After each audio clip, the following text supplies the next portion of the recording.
Halo semuanya, kembali lagi di channel ini. Di hari ini kita akan membahas satu saham yang di-request oleh penonton, yaitu saham TINS atau dengan nama perusahaan Timah Tbk. Singkat banget ya nama perusahaannya. By the way, ini perusahaan dari pemerintah ya. Jadi nggak dimiliki langsung secara dari pemerintah ya, maksudnya nggak dimiliki langsung, namun lewat perusahaan induk yaitu PT Aluminium ya. Kita lihat, nah ini dia. Indonesia Asahan Aluminium. Kalau di dalam kurung Persero artinya perusahaan ini milik negara. Dikendalikan oleh negara ini, sudah pasti ya. Oke, ini websitenya Tima TBK ya. Ini kalian kalau mau lihat langsung berkunjung saja di tima.com. Gampang banget nama websitenya, tima.com. Di sini kalian bisa ngecek semua hal mengenai Tima, perusahaan Tima ya, milik pemerintah Indonesia. Nah, kalau mau lihat laporan keuangan, laporan tahunan, ini agak berbeda dengan website lainnya. Biasanya kan taruhnya di investor relation kan.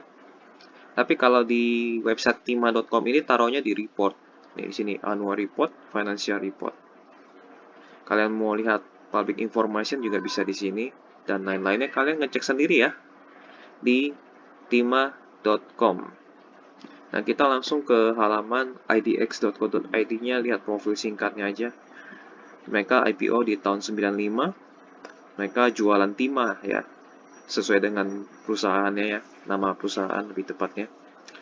Nah, ini jajaran direksi dan komisaris, kalian boleh cari tahu latar belakang mereka masing-masing. By the way, ini pun dikendalikan oleh pemerintah, jadi nama direksi dan direktur bisa berganti ya. Direksi dan komisaris bisa berganti tergantung Menteri BUMN-nya mau ganti atau tidak, gitu. Dan pemegang sahamnya mau mengganti jajaran direksi atau komisaris atau tidak. Oke, ini sudah ketahuan dipegang oleh pemerintah, masyarakatnya 27% ideal ya. Kalau ideal versiku aku, ideal komposisi versi Rudy itu ya 51%. Jadi pengendalinya harus satu pihak, nggak boleh dua, nggak boleh tiga. Harus satu pihak agar mereka ngambil keputusannya cepat. Lalu masyarakat komposisinya kisaran 30% dan ini 27%, ini ideal banget. Sisanya dipegang tenaga kerjaan JHT, program JP dan lain-lain ya. Ko Xiaohong ini siapa lagi aku kurang tahu. DVS Speaker dan lain-lain. Oke, ini kita masuk langsung ke bagian laporan keuangan kuartal 3 ya. Mereka belum publish yang 1 tahun. Ini yang 9 bulan punya. Oke, kita lihat di sisi arus kas ya. Bukan arus kas, aset lancar, sorry. Aset lancar. Jumlah aset lancar mereka 6,2 T ya. Ini semua angka di sini dikali 1 juta rupiah. Jadi ini totalnya 6,2 T. Uang cash ada 1,4 T, piutang usaha 1,1 T. Persediaan ya, kita lihat barang yang siap dijual itu jumlahnya berapa di nomor 8 nih. Kita cari aja langsung di nomor 8. Kan ada barang yang siap dijual, ada yang tidak ada yang masih dalam proses kan. Yang dalam proses nggak bisa dijual, jadi nggak bisa jadi uang cash. Aset lancar adalah aset yang bisa dikonversi menjadi uang cash secara cepat. Barang dalam proses 1,9, barang jadi atau logam timah ada 784, barang jadi ada tin solder 10.000 ya, 10.000 berarti 10 miliar ya. Jadi total ya sekitaran 790 miliar ya yang siap dijual. By the way, mereka juga ada batu bara. Aku kaget juga nih, batu bara 99, nikel 13, jadi 108, sekitar ini 900 lah ya, 900 miliar mereka siap dijual. Jadi totalnya itu aset lancar mereka yang siap jadi uang cash totalnya 3,4 triliun ya, 3,4 triliun yang siap dijual, yang siap jadi uang cash. Kita akan bandingkan dengan utang jangka pendek mereka. Totalnya 3,2 triliun. Utang banknya kita cari tahu. Dari semua utang bank yang nggak boleh dipending, ya pinjaman bank jangka pendek 952 miliar. Oke, masih aman ya. Total utang mereka atau jumlah liabilitas 3,2 triliun. Sementara itu kita udah hitung-hitung yang siap jadi cash itu sekitar 3,4 triliun. Ya aset lancarnya 6,2 triliun, tapi yang benar-benar siap jadi cash 3,4, berarti masih aman ya. Masih aman melebihi utang jangka pendek mereka. Kita lihat utang jangka panjang mereka ya, total utangnya mereka lah ya, jumlah liabilitas 6,1 triliun dan tetap masih lebih besar aset lancar mereka 6,2 triliun. Berarti utang mereka semuanya aman. Jangka panjang bisa dibayar, ya jangka panjang bisa dibayar pakai ini mereka yang persediaan mereka, jadi aman lah. Dari sisi utang aman, kita lihat komposisi utang dengan ekuitas ya. Ini liabilitasnya 6,1 T, ekuitas 7,1 T. Idealnya sih harusnya lebih besar banyak ya. Misalnya komposisinya si liabilitasnya 30, ekuitasnya 70. Tapi ini komposisinya hampir 50-50 nih. Ya, hampir 50-50. Meskipun lebih besar ekuitas, tetap utangnya terlalu besar. Jadi mereka berpotensi berbahaya di depannya tapi kecil sekali. Masih lebih besar ekuitasnya. Kalau kinerja mereka buruk, mereka berpotensi berbahaya, tapi kalau misal kinerja mereka tetap baik, mereka masih aman. Oke, utang jangka pendek aman, bisa dibayar pakai aset lancar mereka. Kita masuk ke bagian laporan laba rugi ya. Ya, mereka ada mengalami peningkatan ya, di bawah 10% sih naiknya. 9,6 triliun naik ke 10,1 triliun. Ini beban pokok pendapatannya hanya naik tipis saja. Jadi akhirnya laba kotor mereka juga naik. Kita lihat langsung ke laba bersih naik lumayan banyak ya. Dari 612 miliar naik ke 1,1 triliun. Oke, lumayan. Kinerja laporan laba rugi mereka oke. Kita masuk ke bagian arus cash. Arus cashnya mereka positif ya. Dari tahun 2021 sampai ke 2022 mereka selalu positif arus cashnya sebesar 3 triliun masing-masing ya. Mereka ada tambah pinjaman bank ya, ada pinjaman bank ternyata. Penerimaan liabilitas supplier financing ya, mereka selalu pinjem bank ya. Dan itu lumayan besar 2,8 triliun karena mereka harus bayar operasional ya, mau nggak mau mereka pinjam utang. Oke, kita masuk ke bagian kinerja tahunan mereka dari tahun 2009 sampai 2022. Aku ambil dari websitenya di report ya, annual report, dan annual report sih lebih lengkap. Kalau financialnya dia mulainya dari tahun 2016. Oke, jadi aku pindahin yang penting-penting aja dari sisi omset. Ini aku kecilin dulu biar kelihatan sebelah kanannya. Dari sisi omset, laba bersih, arus kas, operasional ya, bukan total. Dan ekuitas. Secara keseluruhan sebenarnya mereka bertumbuh ya. Tapi dalam perjalanan dari 2009 ke 2022 itu mereka naik turun. Mereka selalu mencetak nilai tertinggi namun mereka naik turun. Naik turunnya pun lumayan banyak ya. Ini turun terus ini turun ya, turun naik lagi, turun naik lagi, naik turun lagi, ini turun lagi. Ya mereka naik turun. Termasuk laba bersihnya juga, dan mereka sempat rugi di tahun 2019 karena bahan baku timahnya naik. Ini mereka mengalami kerugian, rugi juga. Dan haruskah sempat minus ya beberapa tahun. Ekuitasnya mereka selalu bertumbuh karena mereka selalu mencetak laba bersih. Kecuali di tahun 2019 dan 2020 mereka mengalami kerugian. Akhirnya ekuitas mereka turun. Jadi ekuitas bisa turun karena mereka rugi. Ya. Kalau naik artinya mereka menghasilkan laba.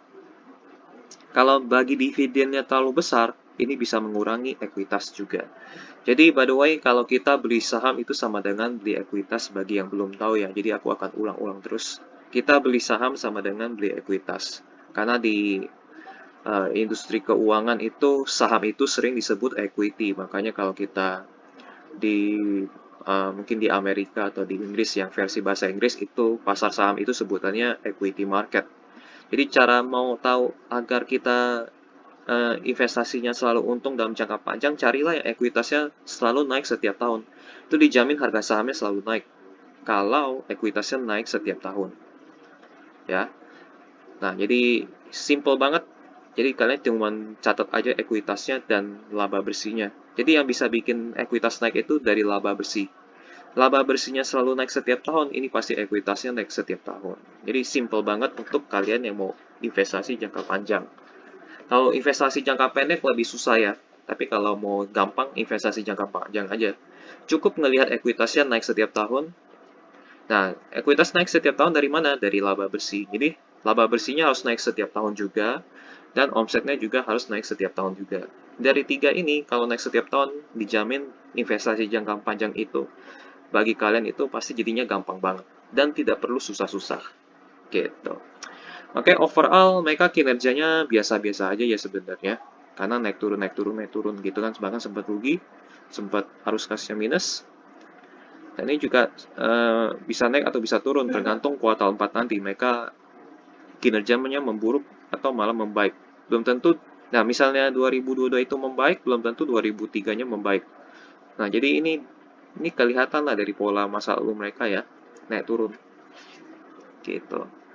Jadi kinerja mereka secara tahunan biasa aja, ya. Nih mereka rugi karena harga bahan bakunya naik nih. Jadi harga bahan baku pun bisa naik. Kalau bisa naik berarti mereka meskipun omsetnya paling tinggi nih. Ini 2019 omset paling tinggi nih. Ya kan? Ini 2019 paling tinggi omsetnya, tapi mereka mengalami kerugian karena bahan baku naik.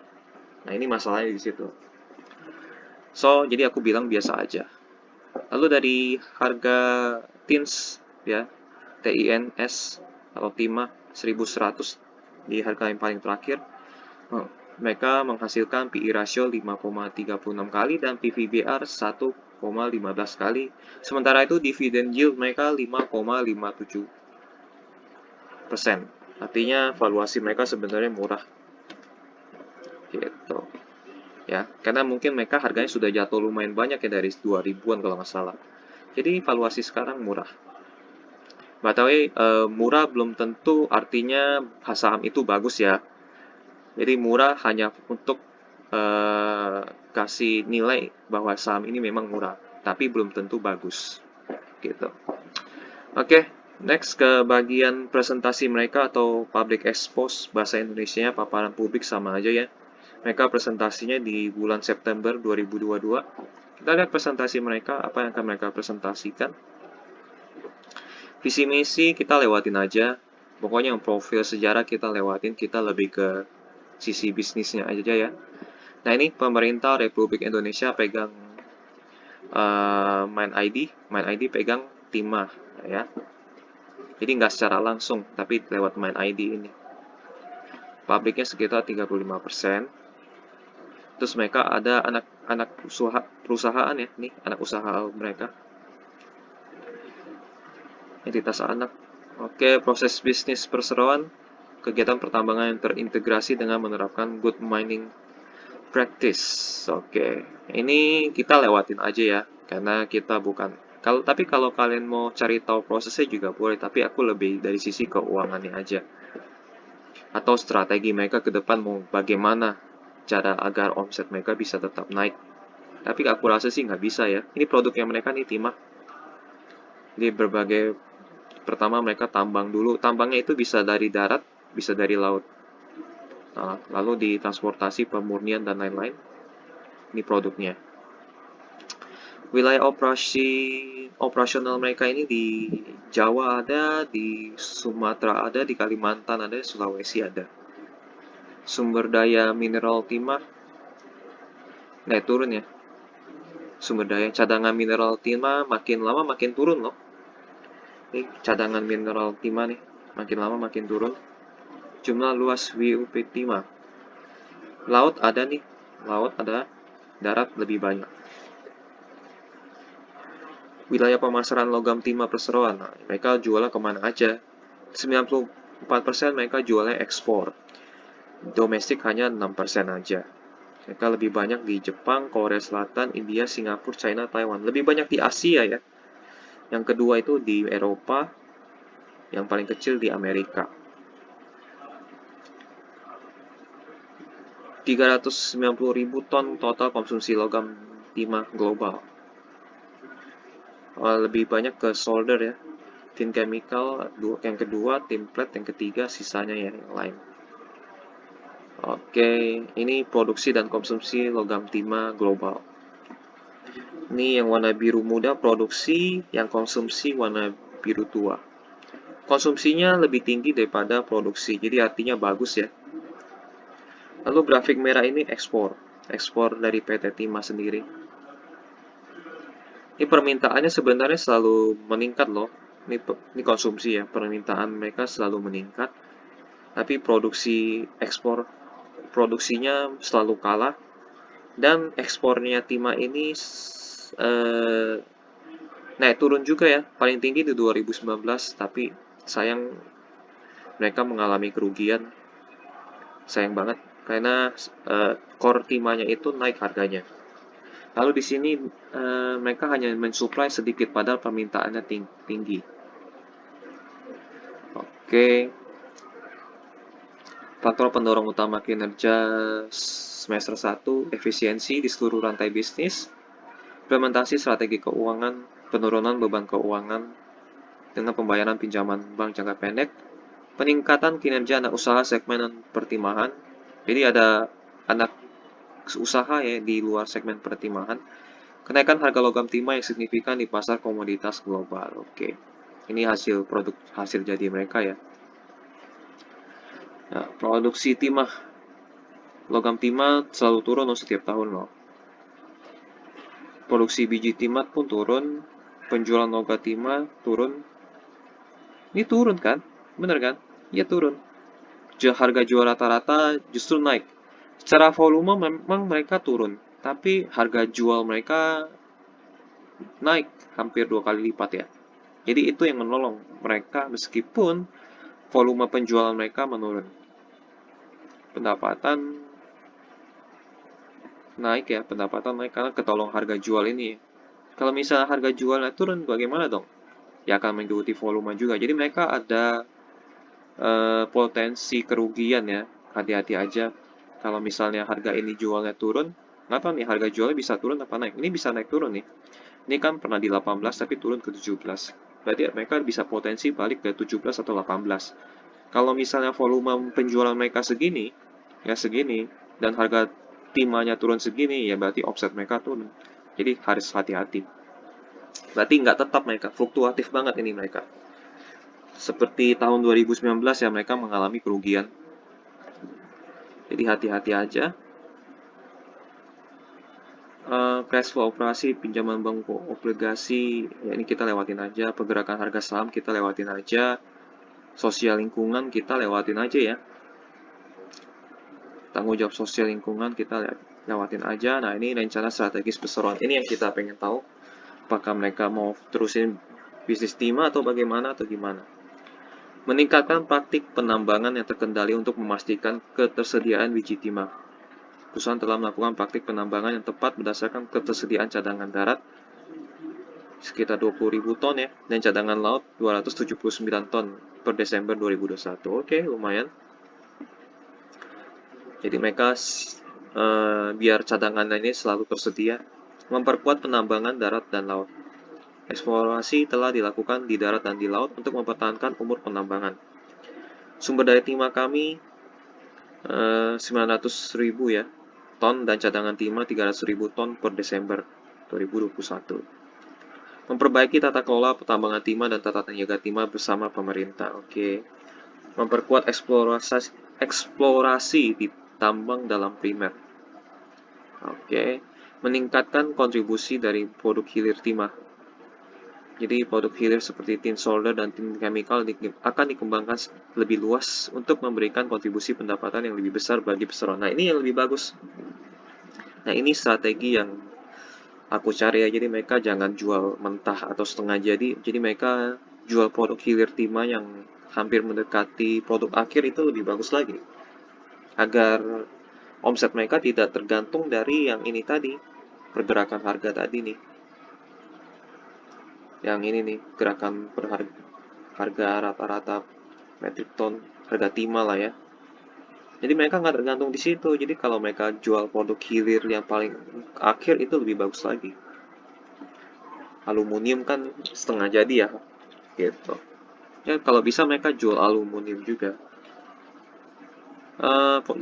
Aluminium pun setengah jadi. Lebih bagus lagi kalau mereka punya bisnis yang sampai ke hilirnya banget. Oke, lanjut lagi. Proyeksi investasi, kapasitas, tenaga kerja, lokasi. Oke. Top submerged lens. Oke, ini apa nih? Diimplementasikan untuk menjawab tantangan berkaitan dengan rendahnya recovery dari proses peleburan existing dan berkurangnya biji timah kadar tinggi untuk feed peleburan. Oke, mereka ada mau efisiensi ya. Mereka ada investasi segini. Progresnya saat ini target 100%, aktualnya sudah 97%. Jadi per Agustus ini ya, sudah mulai selesai proyeknya. Nah, ini bagus. Nah, ini yang informasi yang kita butuhkan ya. Jadi ini lebih ke efisiensi dan sudah mulai selesai ya di tahun 2022 akhir sebenarnya sudah selesai harusnya. Dan mereka ada mau meningkatkan produk di hilirnya itu bagus banget. Semoga produk hilir ini nggak macet. Jadi mau ganti pemerintahan pun ini nggak macet. Oke, kita langsung ke bagian tanya jawab. Bagaimana strategi pembiayaan TSL Ausmelt Furnace? Bagaimana kontribusi proyek secara signifikan ini nantinya terhadap margin dan pertumbuhan profit ke depan? Apakah harga jual produk timah dengan menggunakan harga market atau fixed price? Mohon dijelaskan komposisinya. Proyek ini dibiayai oleh Export Credit Agency, mendapat pendanaan dari Finvera dan Exim Bank of Indonesia dengan total 73 juta US ya. Namun di tahun 2022 ini yang akan digunakan hanya sebesar 68 juta. Dari proyek Ausmelt ini akan mampu memberikan efisiensi, nah kan, efisiensi aja. Ini bagus sih, sebesar, ini lumayan loh angkanya, 25-35%. Sehingga sebesar itulah akan menambah laba dan profit perseroan di tahun berikutnya. Ini bagus banget. Harga jual perseroan saat ini full menggunakan harga market. Kita tidak menggunakan fixed price. Dan basis yang perseroan gunakan adalah harga logam di LME. Tetap ini naik turun, tapi ini harus hati-hati ya. Jadi kita lihat datanya, volume secara penjualan volume mereka selalu turun ya di sini ya, turun. Lalu yang kemarin kita nih, produksi biji timahnya mereka turun, logam timahnya mereka turun, penjualan logam timah mereka turun. Mereka ketolong sama harga jual. Kalau ini harga jualnya tiba-tiba turun lagi ya bersiap-siaplah untuk terjun payung. Itu sih. Oke. Ini udah kita baca ya, udah. Bagaimana Tins akan menghadapi gejolak turunnya harga timah global yang sudah turun 50% dari ATH-nya? Kan? Benar kan? Apa rencana kerja Tins dengan adanya wacana di stopnya ekspor timah oleh Presiden? Ya, ini Presiden mau stop ya. Harga jual di semester kedua turun signifikan sampai 50% dibanding semester 1 ya. Jadi perusahaan sudah bersiap menghadapi, melakukan optimalisasi hedging harga jual logam terutama untuk penjualan yang sifatnya long term kontrak. Dari sisi operasi akan mengoptimalkan produksi di semester kedua sehingga dapat membantu penurunan harga pokok. Jadi produksi mereka mau mereka besarin, tapi kalau bisa permintaannya kecil bagaimana? Efisiensi di seluruh lini usaha terutama di semester kedua ya akan lebih ditekankan sehingga diproyeksikan pada semester kedua cash cost perseroan akan turun mengikuti penurunan harga jual logam. Perseroan mulai anak perusahaan PT Timah Industri telah mengembangkan produk hilir timah seperti tin chemical dan tin solder. Ini oke nih. Nah, karena itu rencana kerja perseroan untuk mendukung kebijakan larangan ekspor adalah dengan meningkatkan produksi dan memperbesar kapasitas produksi pabrik di PT Timah Industri. Oke, hanya itu aja tanya jawabnya. Itu informasi yang lumayan ini ya, bagus ya. Ini udah bilang harga timah global sudah turun dan lain-lain. Oke, kita masuk ke historical harga saham mereka. Mereka IPO itu sebenarnya udah lama banget, tapi ini historical mulainya dari 2004. Mereka pernah di harga 200 ya, 232. Dan sempat terbang di 2500 Ya, ini lumayan kalau misalnya ada yang beli di harga tuh seratusan, bahkan pernah mereka seratusan. Mereka beli pernah di harga 100 ke terbang ke 2000 itu nikmat banget. Lalu terjun payung lagi karena sifat perusahaan ini adalah mengikuti harga market ya, harga market. Karena mereka produknya kan jualnya mentah, jadi mau nggak mau barang mentah itu mengikuti harga market ya. Kalau misalnya harga marketnya jatuh pasti drop juga. Ya naik turun sesuai dengan harga market. Dan mereka nggak pernah mencetak harga tertinggi. Naik turun mengikuti harga market dari si timah. Inilah kekurangan dari perusahaan teens. Jadi nggak cocok untuk jangka panjang. Kalian nggak akan kemana-mana sih. Ya, ini sedang downtrend ya. Ini kita lihat di harga 1 tahun ya. Masih downtrend. Nggak tahu downtrendnya berhentinya sampai kapan. Kemungkinan mereka akan berhenti di support terdekat, yaitu di harga 600 yang pertama, yang keduanya di harga 400. Jadi siap-siap mereka bisa terjun ke 600 atau sampai 400. Ya siap-siap aja bagi teman-teman, kemungkinan masih bisa turun lagi dari ke 600 dan ke 400. Dari sisi dividen mereka rajin bagi dividen ya. Mereka rajin banget, tapi dividennya nggak tetap. Ini tergantung dari laba perusahaan. Kalau misalnya perusahaan rugi mereka nggak bagi, tapi kalau misalnya perusahaan untung mereka bagi. Kalau untungnya banyak mereka bagi dividen, yieldnya lebih tinggi, tapi kalau misal untung yang kecil, yieldnya lebih kecil. Ini tergantung dari laba perusahaan. By the way, mereka rajin bagi dividen, tapi yieldnya naik turun dari 0 sekian persen sampai 5%. Ini berita terakhir ya, jadi cadangan di darat menipis, jadi PT Timah genjot penambangan timah di laut. Nanti kalian baca sendiri, ini beritanya 8 jam yang lalu. Jadi kalian baca sendiri di kontan.co.id, ketik aja kode sahamnya TINS gitu. Kita langsung masuk ke bagian kesimpulan. Dari sisi prospek, perusahaan menghadapi tantangan cadangan timah yang menipis di darat dan berencana menambang timah di laut. Permintaan aluminium diprediksi melambat ya. Jadi aku baca berita-berita. Jadi produk dari timah itu salah satunya aluminium. Salah satunya. Lalu harga naik turun ya. Harga timah naik turun. Sebaiknya perusahaan, itu bukan sebaiknya, tapi mereka ini sih, perusahaan sudah masuk ke hilirisasi. Oke, mereka udah mau masuk ya, meskipun masih setengah jadi. Ya, yang penting perusahaan udah mulai masuk ke hilirisasi, itu udah oke. Mungkin produk hilirisasinya eh, belum berkontribusi di saat ini, mungkin akan kontribusinya di beberapa tahun kemudian gitu. Jadi masih tunggu agak lama lagi. Secara keuangan, aset lancar mampu menutupi total utang. Tadi kita udah lihat, berarti artinya aman ya. Meskipun utangnya mereka cukup besar, tapi secara keseluruhan mereka masih aman. Kinerja omset dan laba ekuitas naik turun tergantung permintaan dari si timah itu dan harga timahnya ya. Ya, produksi dan cadangan timah, jadi harganya fluktuatif. Jadi nggak, kalau dibilang bertumbuh nggak juga sebenarnya.